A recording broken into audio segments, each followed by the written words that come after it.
Good morning, and welcome to another episode of Drive-In Movies, the podcast where I talk about movies and television shows on my drive to work.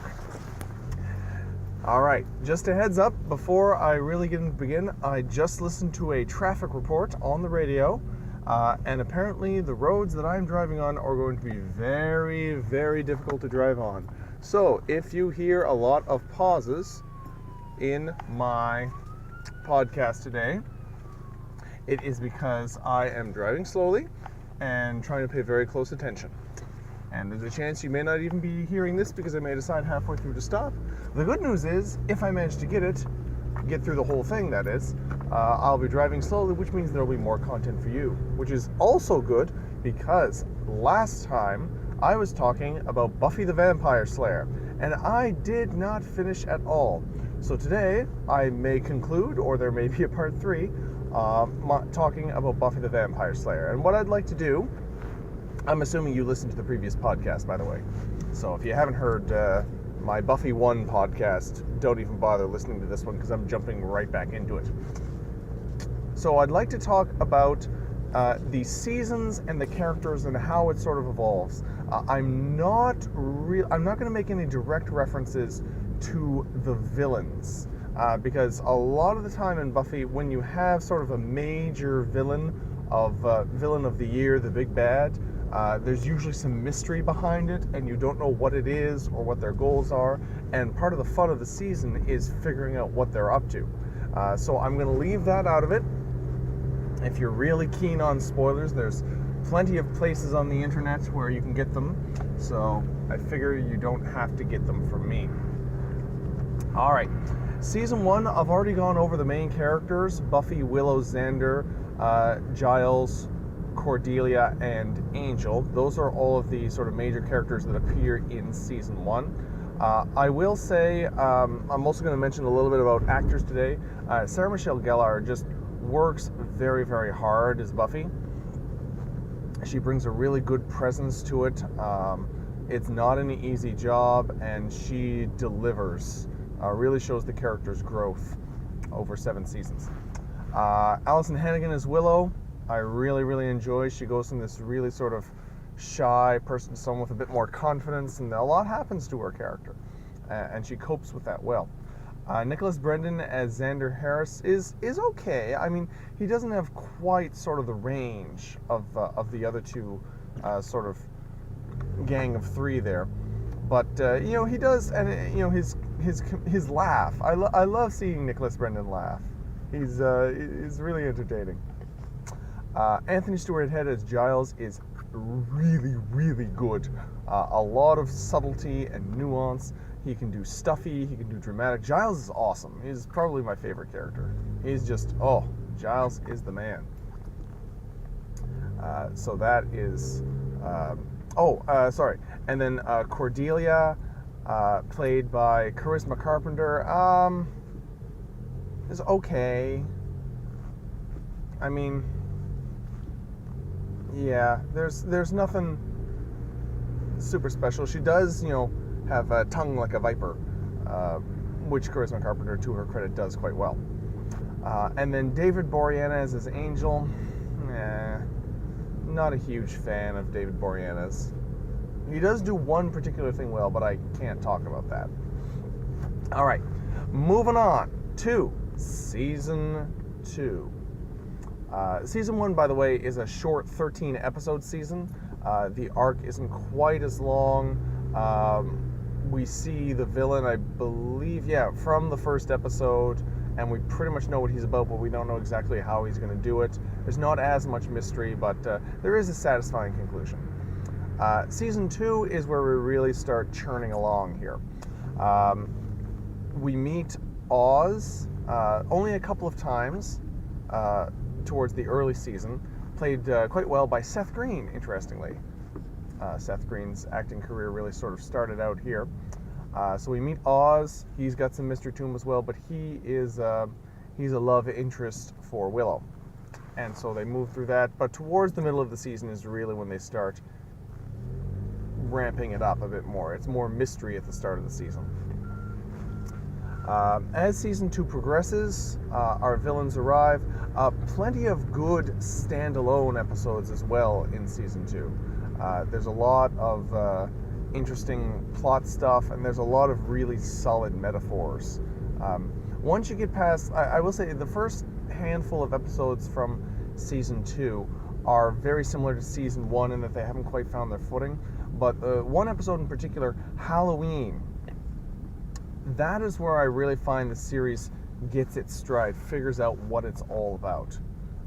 That's a really, really good episode. It's got a great metaphor. I really, really enjoy it. So we're moving through season 2. Fun is happening. Lots of relationship stuff happens. Don't want to give away too much. I shouldn't tell you all of the characters' significant others over the course of this. And the conclusion to season 2, the two-part finale, Becoming, oh baby, there's a lot of stuff that happens there. So, and then we close on season 2. Season 3, Seth Green is now in the main cast, which is great, because I mean he's one of the best written characters there. He's got a nice sort of quiet subtlety to him that I like. As we're moving through season 3, this is their, in America they call it senior year. I call it grade 12, because in Canada where I live we use numbers for our grades. It's a very strange system. But as they're moving through, there's a lot of sort of metaphor of this is, your senior year. It's a time of last chances to do things.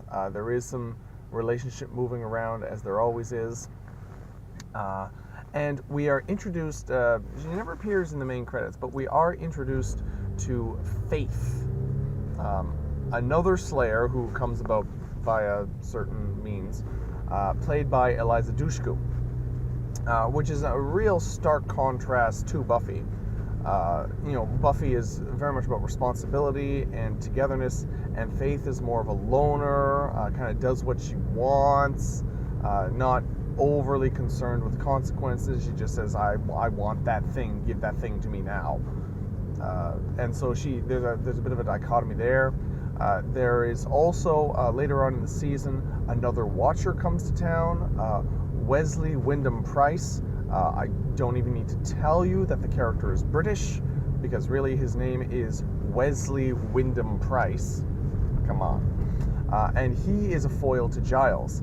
He is even stuffier and Britisher than Giles, which is slightly ironic, because the actor who plays him, Alexis Denisof, who does a very good job, by the way, is an American. He's not an English actor, but he puts on a very, very crisp English accent and does a very, very good job with it, I gotta say.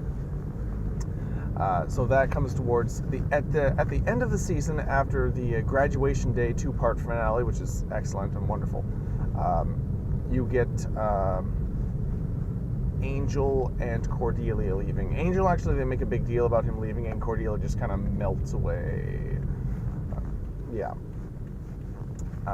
I will say, season 3, I changed my mind a lot, but season 3 is probably my favorite season. It's got some really, really, really good episodes. The classic episodes are many. One in particular I do want to draw attention to. It's called the Zeppo. Like normally with Buffy, you have this sort of, the support team, Willow and Xander and Giles are all doing research and coming up with theories, and occasionally Angel will go run an errand and Cordelia makes fun of them, and that's sort of the standard formula for the episode until Buffy, beats up the demon at the end, however she needs to. This particular one, there is that sort of plot, but it's in the background, and in the foreground, you have Xander, who's normally just a support guy, but in this episode, he's actually going around and he's doing things and he's taking care of himself because he can't ask Buffy for help because she's got this apocalypse or whatever it is going on at the same time. And when I first watched it, I was kind of confused, but I came back and I watched it. I've watched it several times since, and it's a really good episode. It's cinematic genius. It focuses on the average person and what the average person can do.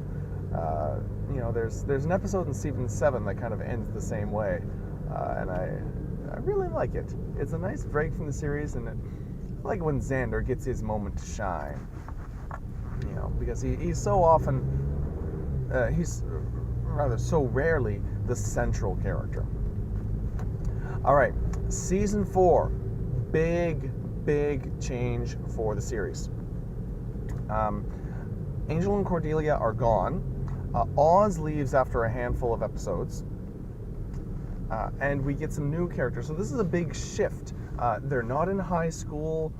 They are, they're in university. Well, Xander's working, but working. It's a big time for the series, and it could have all gone wrong, but it didn't. It continued to be awesome. In season 4, we are introduced to several new characters. One who we actually met last season, Anya, played quite well here by Emma Caulfield, who's this ex-demon, very literal, says what she means, is great at making those observations, filling sort of the Cordelia role in the group, who becomes involved with Xander. In addition to this, once Oz leaves, we are introduced to Tara, a member of Willow's sort of Wiccan witchy group, who is a very, she's played by Amber Benson, and Amber Benson does well with this. It's a very different kind of energy, and they spend a good part of season 4 and even a little bit of early season 5 exploring this sort of difference with her. She is a supporting character, but she's a very interesting supporting character. We are also introduced to Riley Finn, a large-armed sort of military-type man who's a TA in one of Buffy's classes, and he's sort of part of this organization that we sort of get into and becomes very important in season 4.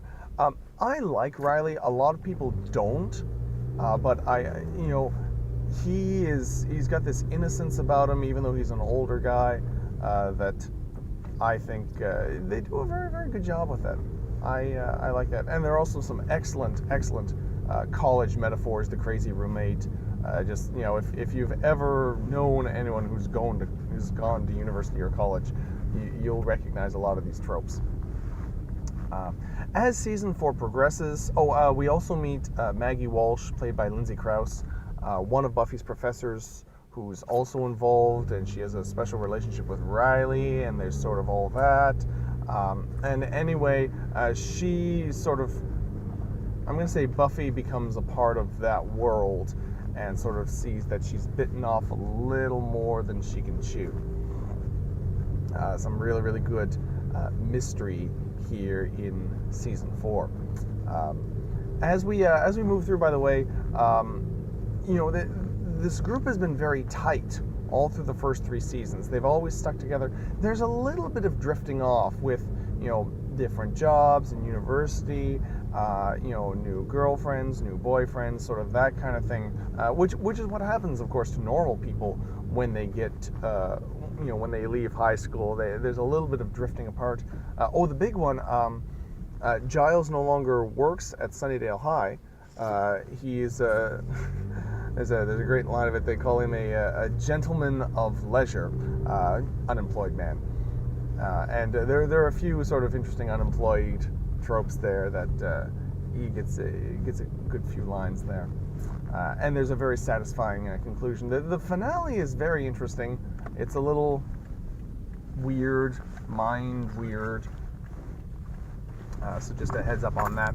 All right, I am at work, so I think what I'm going to do is I've gone through the first 4 seasons.